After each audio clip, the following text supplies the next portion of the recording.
Selamat datang di pelajaran Hayat Alkitab persembahan dari Yayasan Perpustakaan Injil.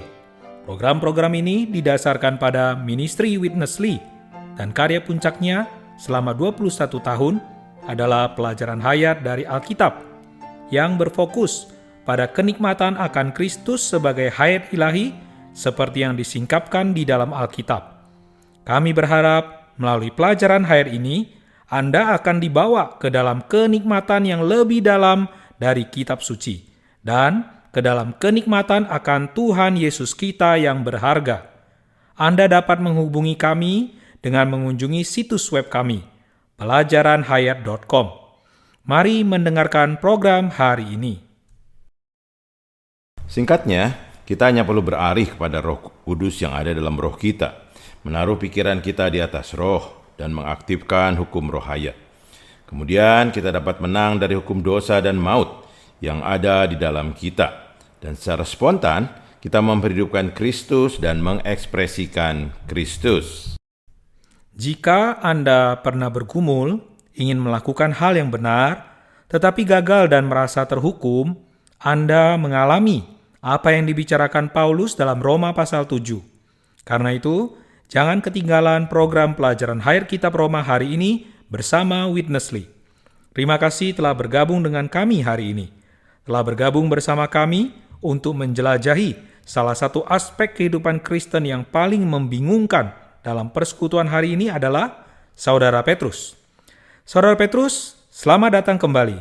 Saya senang Anda ada di sini untuk membantu kami menemukan jalan keluar dari pengalaman Roma pasal 7.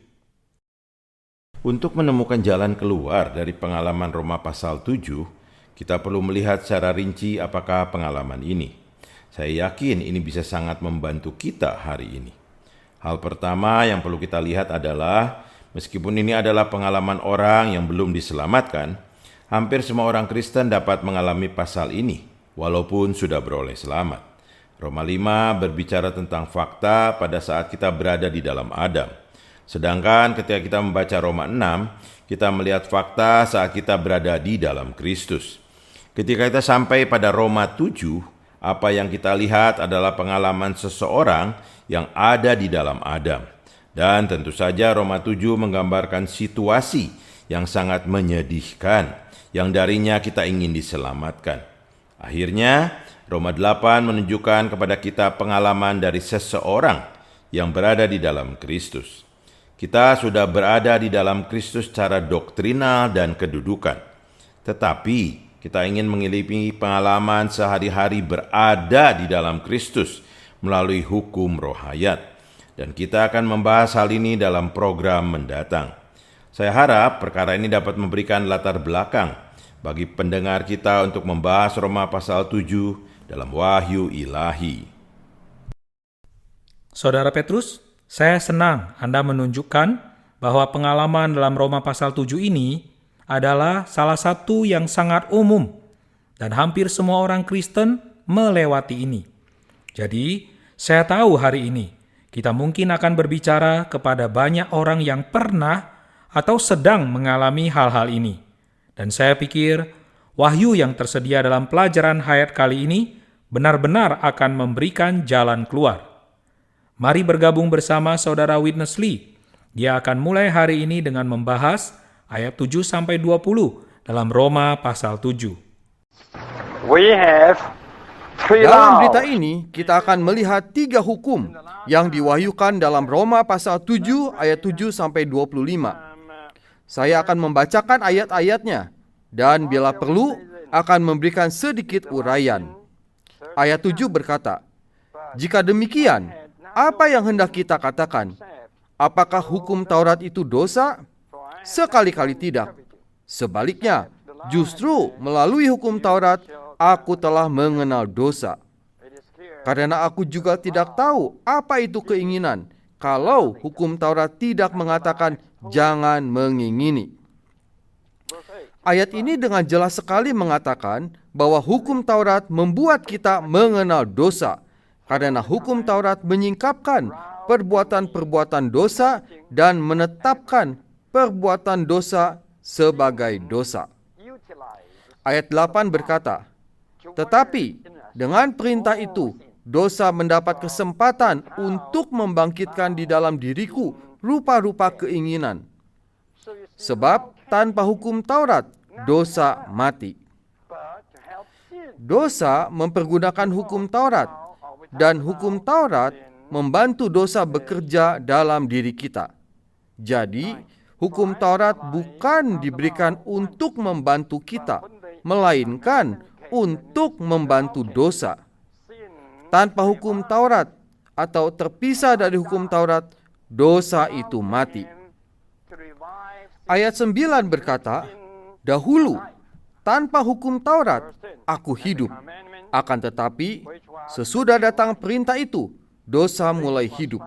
Sebaliknya, aku mati. Hukum Taurat tidak membantu kita, ia membantu dosa. Hukum Taurat datang untuk membangkitkan dosa, menghidupkan dosa. Sebelum hukum Taurat datang, dosa tidur. Namun, ketika hukum Taurat muncul, dosa dihidupkan. Ayat 10 berkata, perintah yang seharusnya membawa kepada hidup, ternyata bagiku justru membawa kepada kematian. Meskipun hukum Taurat dianggap membawa kita kepada kehidupan, tetapi akhirnya ia membawa kita kepada kematian. Ayat 11 berkata, sebab dengan perintah itu, dosa mendapat kesempatan untuk menipu aku, dan dengan perintah itu, ia membunuh aku. Dosa adalah pembunuh, dan hukum Taurat adalah alat pembunuh. Hukum Taurat adalah pisau yang dipakai oleh dosa untuk membunuh kita. Dosa dengan menggunakan hukum Taurat mula-mula menipu kita, kemudian membunuh kita. Karena perbuatan menipu dan membunuh adalah perbuatan suatu oknum, kita harus memandang dosa sebagai penjelmaan iblis. Ayat 12 berkata, jadi hukum Taurat adalah kudus, dan perintah itu juga adalah kudus, benar, dan baik. Tidak ada persoalan mengenai sifat hukum Taurat. Sifat esens hukum Taurat adalah kudus, adil, dan baik. Ayat 13 berkata, jika demikian, apakah yang baik itu menjadi kematian bagiku? Sekali-kali tidak. Tetapi supaya nyata bahwa ia adalah dosa, maka dosa mempergunakan yang baik untuk mendatangkan kematian bagiku, supaya dengan perintah itu dosa lebih nyata lagi keadaannya sebagai dosa. Ayat ini adalah bukti tambahan bahwa hukum Taurat tidak membantu kita. Sebaliknya, hukum Taurat membuat dosa lebih nyata lagi keadaannya sebagai dosa. Ayat 14 berkata, sebab kita tahu bahwa hukum Taurat bersifat rohani, tetapi aku bersifat daging, terjual di bawah kuasa dosa. Kata terjual di bawah kuasa dosa berarti terjual kepada dosa. Dosa adalah pembeli, tuan pembeli, dan kita telah dijual kepadanya. Ayat 15 berkata, sebab apa yang aku lakukan, aku tidak tahu. Karena bukan apa yang aku kehendaki yang aku lakukan, tetapi apa yang aku benci, itulah yang aku lakukan. Kata tidak tahu dalam ayat ini berarti tidak mengenal, tidak menyetujui. Bagaimana kita dapat berkata bahwa kita tidak mengetahui apa yang kita lakukan? Tentu saja kita tahu. Ayat ini berarti bahwa Paulus tidak mengenal apa yang dia lakukan. Artinya, meskipun kita bisa bertindak salah, kita tidak mengenalnya atau menyetujuinya.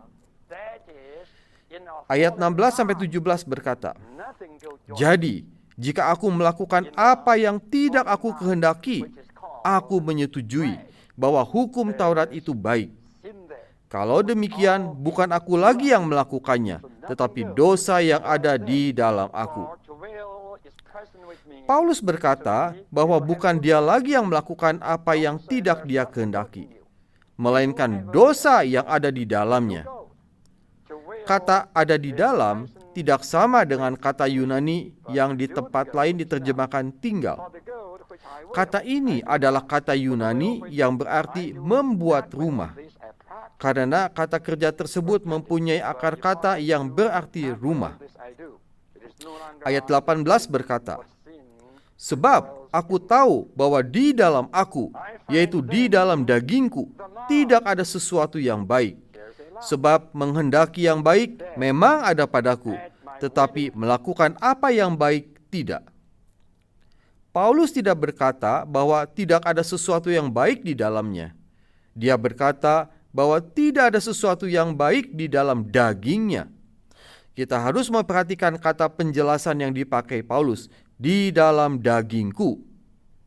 Jangan sekali-kali mengatakan bahwa tidak ada sesuatu yang baik di dalam Anda.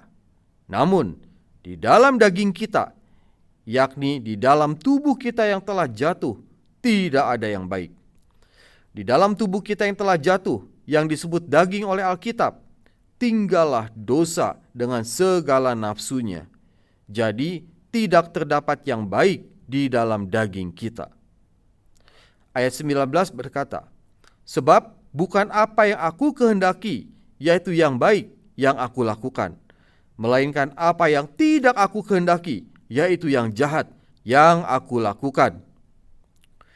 Ayat ini membuktikan bahwa masih ada yang baik di dalam kita, karena kita masih mempunyai keinginan yang baik, keinginan untuk berbuat baik. Namun, kita tidak mampu melakukan kebaikan yang ingin kita lakukan. Ayat 20-21 berkata, "Jadi, jika aku melakukan apa yang tidak aku kehendaki, maka bukan lagi aku yang melakukannya, tetapi dosa yang tinggal di dalam aku. Demikianlah aku dapati hukum ini, jika aku ingin melakukan apa yang baik, yang jahat itu ada padaku."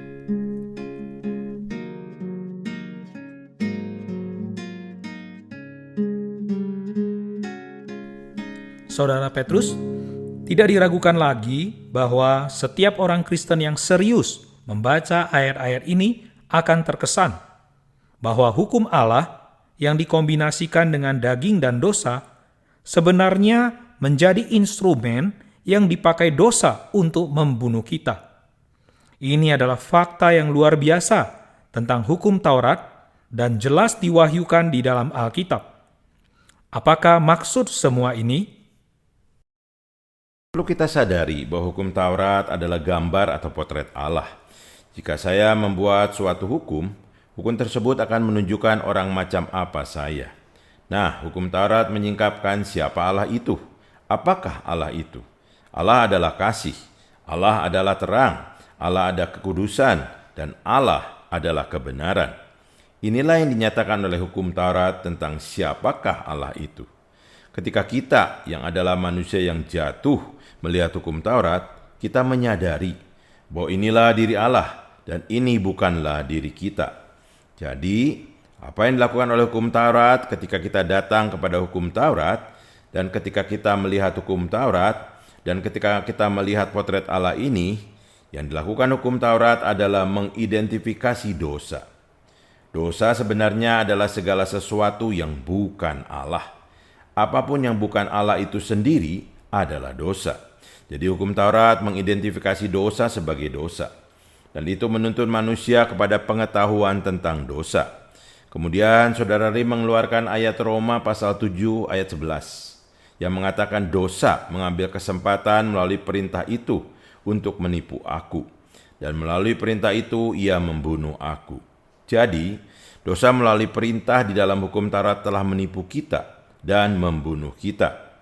Sekarang yang ditunjukkan di sini adalah bahwa hukum Taurat adalah alat yang melaluinya dosa menipu dan membunuh manusia. 1 Korintus 15 ayat 56 menunjukkan kepada kita bahwa kuasa dosa adalah hukum Taurat. Sekali lagi kita melihat bahwa ketika kita mencoba untuk mematuhi hukum Taurat, kita memberikan kesempatan kepada dosa untuk menipu dan membunuh kita. kita perlu berbalik dari hukum Taurat kepada Kristus yang berdiam dalam roh kita. Dialah yang ada di dalam kita dengan kuasa untuk mengalahkan dosa. Terima kasih Saudara Petrus. Ini adalah pemikiran revolusioner yang memperbarui pandangan kita mengenai wahyu yang sangat berharga dari kitab suci, agar kita dapat mengatasi kondisi dan masalah dalam Roma pasal 7. Terima kasih atas persekutuan Anda. Mari kita kembali sekarang bersama Saudara Witness Lee.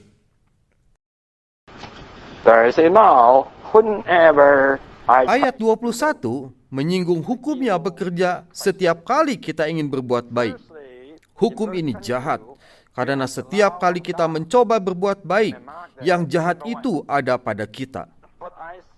Ayat 22-23 berkata, "Sebab di dalam batinku aku suka akan hukum Allah, tetapi di dalam anggota-anggota tubuhku aku melihat hukum lain yang berjuang melawan hukum akal budiku dan membuat aku menjadi tawanan hukum dosa yang ada di dalam anggota-anggota tubuhku." Ayat 22 menyinggung hukum Allah, dan di dalam manusia batinianya Paulus suka kepada hukum ini. Kita boleh menomori hukum ini sebagai hukum nomor 1. Dalam ayat 23, Paulus menyinggung hukum akal budi yang boleh kita sebut hukum nomor 2. Karena hukum ini adalah hukum akal budi, dan akal budi adalah bagian dari jiwa kita, ini berarti di dalam jiwa kita ada hukum. Ayat 23 juga mengatakan apa yang disebut oleh Paulus sebagai hukum lain di dalam anggota-anggota tubuhku. Karena hukum ini ada di dalam anggota-anggota tubuh kita, dan anggota-anggota tubuh kita adalah bagian dari daging kita, tubuh kita yang telah jatuh, berarti di dalam daging kita ada hukum lain. Hukum ini, hukum nomor 3, berperang melawan hukum akal budi kita. Dalam Roma pasal 7 ayat 23, kita menemukan dua hukum yang saling bertentangan, berperang melawan satu sama lain. Paulus berkata bahwa hukum lain yang ada di dalam anggota-anggota tubuh kita membuat kita menjadi tawanan hukum dosa. Hukum dosa yang di dalam anggota-anggota tubuhku ditujukan kepada hukum lain yang ada di dalam anggota-anggota tubuhku yang dikatakan lebih dulu dalam ayat tersebut. Hukum ini adalah hukum ketiga. Jadi, dalam satu ayat ini kita menemukan dua hukum. Yang satu adalah hukum kebaikan di dalam akal budi kita, dan yang lain adalah hukum kejahatan di dalam anggota-anggota tubuh kita. Ayat 24 berkata, "Aku manusia celaka, siapa yang akan melepaskan aku dari tubuh maut ini?" Mengapa tubuh kita disebut tubuh maut? Karena di dalam tubuh kita ada hukum kejahatan yang berperang melawan hukum kebaikan di dalam jiwa kita. Hukum kejahatan ini membuat tubuh kita menjadi tubuh maut ini. Apakah maut ini? Itulah maut karena dikalahkan dan ditawan oleh hukum dosa di dalam tubuh kita. Ayat 25 berkata, "Syukur kepada Allah melalui Yesus Kristus Tuhan kita. Jadi, dengan akal budiku, aku melayani hukum Allah, tetapi dengan dagingku, aku melayani hukum dosa." Ayat ini memberi jawaban atas pertanyaan dalam ayat sebelumnya. Menurut ayat 25, kelepasan dari tubuh maut adalah melalui Tuhan kita Yesus Kristus. Dalam ayat ini, Paulus memberitahu kita bahwa dengan akal budinya, oleh dirinya sendiri, dia melayani hukum Allah. Bukan di dalam rohnya, oleh Tuhan Yesus. Dia juga berkata bahwa dengan daging, dia melayani hukum dosa. Kalau hukum Allah berada di atas kita dan di luar kita, mempunyai banyak tuntutan atas kita, maka hukum kebaikan berada di dalam akal budi jiwa manusia.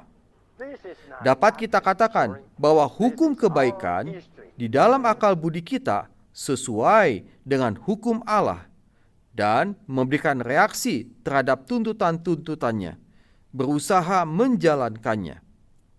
Kapan saja hukum Allah mempunyai tuntutan atas kita, hukum kebaikan di dalam jiwa kita memberikan reaksi kepadanya.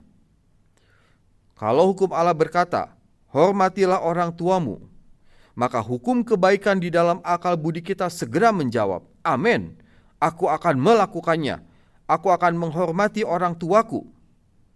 Ini adalah pengalaman sepanjang hidup kita. Setiap kali hukum Allah mempunyai tuntutan, hukum kebaikan di dalam jiwa kita memberikan reaksi dan berjanji untuk melakukannya. Namun, ketika hukum kejahatan mengetahui bahwa hukum kebaikan sedang memberikan reaksi, maka hukum kejahatan seolah-olah berkata, apakah engkau akan melakukan kebaikan menurut hukum Allah? Aku tidak akan mengizinkannya. Hukum kejahatan berperang melawan hukum kebaikan dan selalu menawan kita. Jadi, kita menjadi tawanan hukum dosa yang ada di dalam anggota-anggota tubuh kita. Ini bukan doktrin, melainkan sejarah hidup kita.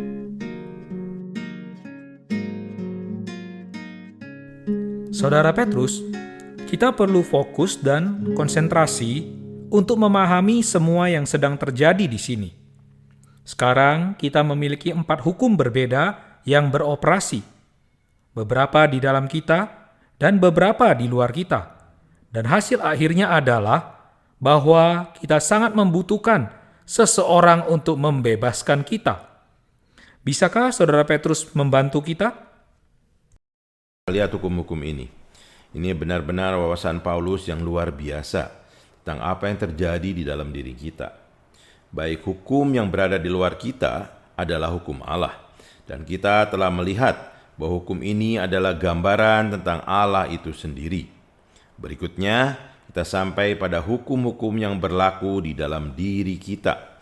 Dan ketika kita berbicara tentang hukum-hukum ini, yang kita bicarakan adalah kapasitas spontan kita, atau prinsip kerja di dalam diri kita. Kekuatan spontan yang bekerja dalam diri kita itu seperti hukum gravitasi. Hukum gravitasi adalah kapasitas yang spontan. Itu adalah kekuatan gravitasi yang spontan, yang adalah prinsip kerja hukum gravitasi. Sekarang, mari kita lihat jenis hukum seperti ini dalam diri kita. Kesatu, kita memiliki hukum akal budi yang kita sebut sebagai hukum kebaikan. Ada sesuatu di dalam diri kita yang ingin berbuat baik. Karena Tuhan menciptakan kita menurut gambarnya. Hanya Tuhan yang baik. Kita diciptakan sebagai makhluk yang selalu ingin berbuat baik.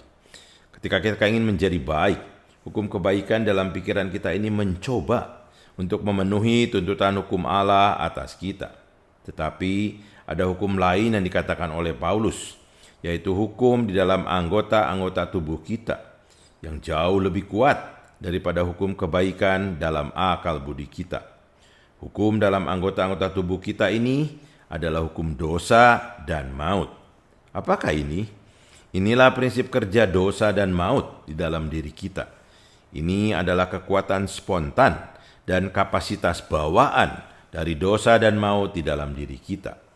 Ketika kita mencoba untuk melakukan hal yang baik, Paulus berkata, setiap kali ia mencoba untuk melakukan hal yang baik, yang jahat selalu ada pada dia.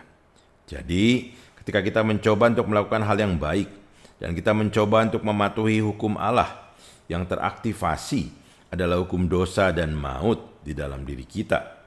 Dan kita tidak dapat mengatasi hukum ini dengan hukum kebaikan dalam akal budi kita. Tetapi, kita akan dengar di siaran selanjutnya.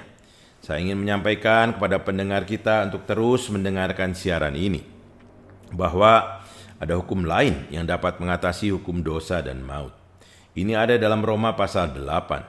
Ini adalah hukum roh yang memberi hidup, atau hukum roh hayat. Roh hayat berdiam di dalam roh kita, dan kuasa roh hayat yang spontan ini mengalahkan hukum dosa dan maut dalam daging kita. Jadi saya ingin mengatakan sebagai kesimpulan, hukum Allah berada di luar kita, sedangkan di dalam daging kita ada hukum dosa dan maut, hukum yang mengerikan. Di dalam jiwa kita, di mana pikiran atau akal budi adalah bagian utamanya, terdapat hukum akal budi kita. Hukum kebaikan yang mencoba untuk memenuhi tuntutan hukum Allah.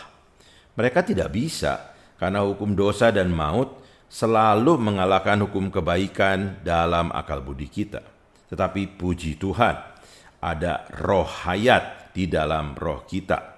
Hukum roh hayat ini ketika kita meletakkan pikiran kita di atas roh, kita secara spontan mengalahkan hukum dosa dan maut dalam daging kita. Dan kita memenuhi persyaratan hukum Allah secara spontan melalui berjalan menurut roh. Ini semua adalah hal yang terjadi di dalam diri kita.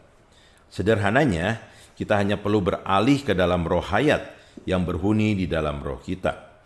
Meletakkan pikiran kita di atas roh dan mengaktifkan hukum roh hayat. Maka kita bisa mengatasi hukum dosa dan maut dalam diri kita. Saudara Petrus, kita bukan ciptaan yang sederhana, bukan? Bukan, kita tidaklah sederhana. Tapi satu hal yang mendorong kita adalah pengalaman kita bisa menjadi sangat sederhana hanya dengan berpaling pada roh, meletakkan pikiran kita ke atas roh, dan secara spontan kita akan memperhidupkan Kristus dan mengekspresikan Kristus. Terima kasih Saudara Petrus. Mari bergabung kembali bersama Saudara Witness Lee untuk mengakhiri pelajaran hayat kita. If we are careful in reading, Pengalaman Roma pasal 7 terjadi sebelum Paulus di dalam Kristus. Itu adalah pengalamannya sebelum dia beroleh selamat. Lalu mengapa Paulus merasa bahwa setelah Roma pasal 6, ia perlu melukiskan pengalaman sebelum dia beroleh selamat? Dia memasukkannya untuk membuktikan bahwa kita tidak lagi di bawah hukum Taurat. Seolah Paulus berkata, "Kaum saleh yang terkasih, apakah kalian masih ingin berada di bawah hukum Taurat? Kalau ya, biarlah ku ceritakan pengalaman yang pernah ku alami. Hukum Taurat tidak menolong kalian. Dia menipu kalian dan memberi kesempatan kepada dosa untuk bekerja atas kalian. Hukum Taurat malahan membunuh kalian. Kalian tidak seharusnya ingin berada di bawah hukum Taurat lagi. Namun, sekalipun kalian ingin berada di bawah hukum Taurat, kalian tidak mungkin dapat memeliharanya." Kemudian Paulus melukiskan kisah lengkap pengalamannya sebelum ia beroleh selamat. Roma pasal 7 adalah catatan pengalaman Paulus sebelum ia beroleh selamat. Satu catatan yang membuktikan bahwa kita tidak dapat memelihara hukum Taurat. Dan ia menganjuri kita agar jangan mencobanya. Allah tidak memberi kita hukum Taurat dengan maksud membantu kita. Maksud diberikannya hukum Taurat adalah menggerakkan iblis untuk menyusahkan kita. Maksud Allah dalam memberi kita hukum Taurat adalah untuk menyingkapkan adanya hukum dosa di dalam kita. Manusia diciptakan oleh Allah, dan Allah tidak pernah menciptakan sesuatu yang tidak baik. Segala sesuatu yang diciptakan Allah itu baik, termasuk manusia ciptaan Allah. Meskipun manusia diciptakan baik, sifat jahat iblis telah disuntikan ke dalam tubuhnya ketika ia makan buah pohon pengetahuan.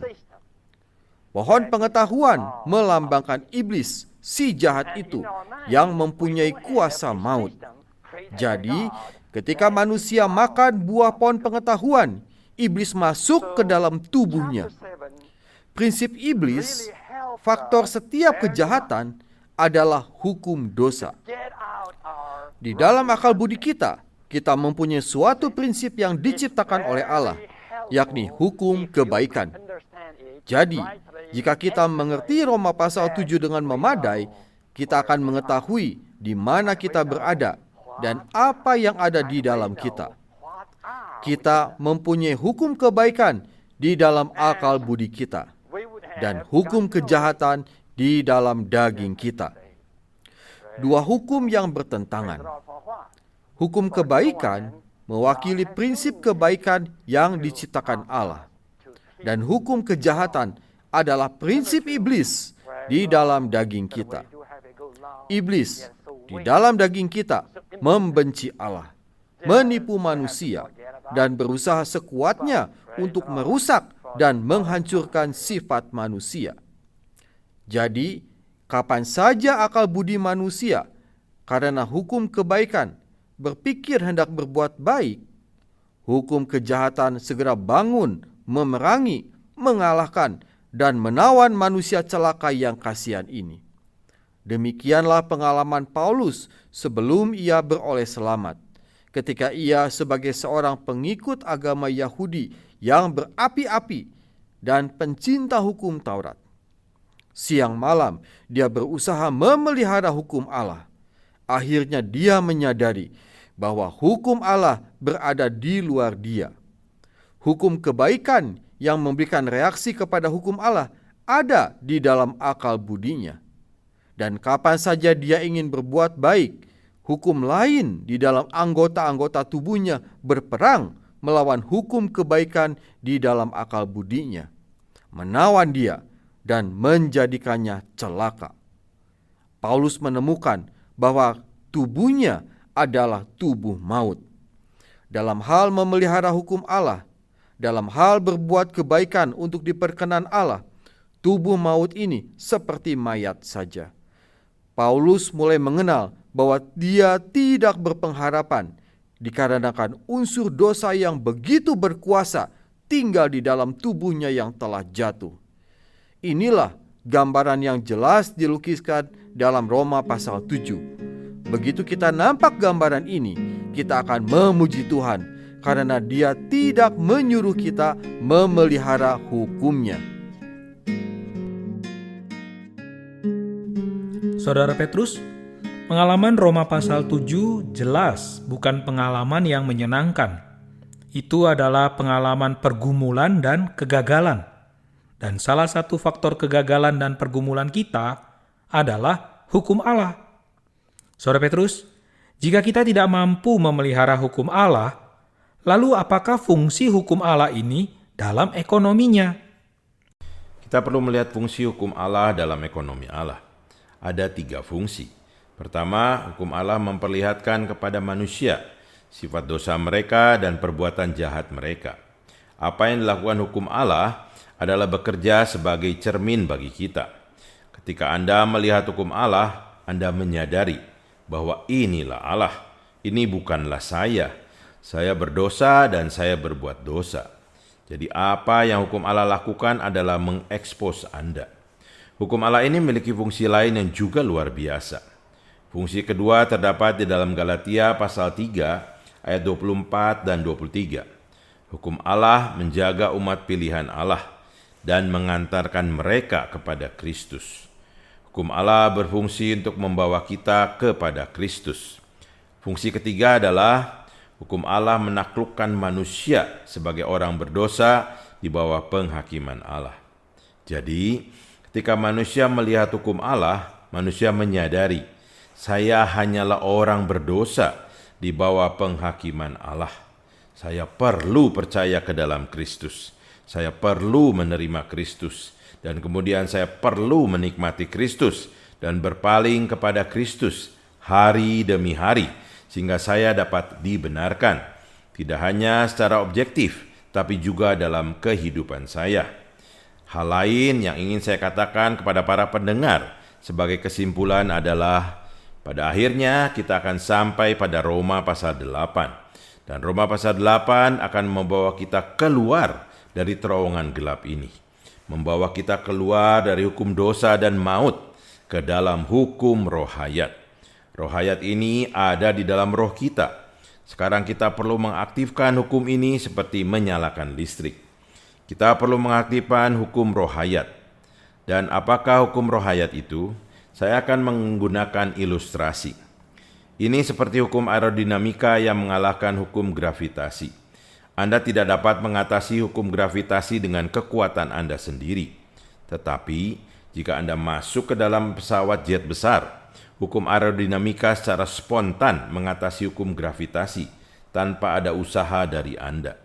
Dengan cara yang sama, ketika kita menikmati hukum rohayat dalam roh kita, secara spontan, tanpa usaha apapun, kita mengalahkan hukum dosa dan maut. Kita memperhidupkan Kristus, dan kita mengekspresikan Dia untuk tujuannya. Saudara Petrus, pelajaran hayat kali ini tampaknya mencakup banyak faktor yang rumit, dengan 3 atau 4 hukum dan hayat yang berbeda-beda di berbagai bagian diri kita. Tetapi, fakta sederhana yang Anda jelaskan di akhir program ini, kuncinya adalah mengontaki Kristus di dalam roh kita. Ini adalah pengharapan kita, jalan kita. Ya, benar. Kami memiliki lebih banyak program pelajaran hayat tentang Roma. Dan seperti yang telah disebutkan, ada pembahasan tentang pasal 8 di program yang akan datang. Kami berharap semua pendengar dapat bergabung di program yang akan datang. Terima kasih Saudara Petrus telah bergabung bersama kami di sini hari ini. Sama-sama. Saya menantikan program yang akan datang. Terima kasih telah mendengarkan pelajaran Hayat Alkitab bersama Witness Lee. Program-program ini didasarkan pada berita yang disampaikan oleh Witness Lee ketika dia membuat studi komprehensif mengenai setiap kitab di dalam Alkitab yang menunjukkan bagaimana Kristus adalah hayat bagi manusia. Kami harap Anda dapat mengunjungi situs web kami, pelajaranhayat.com.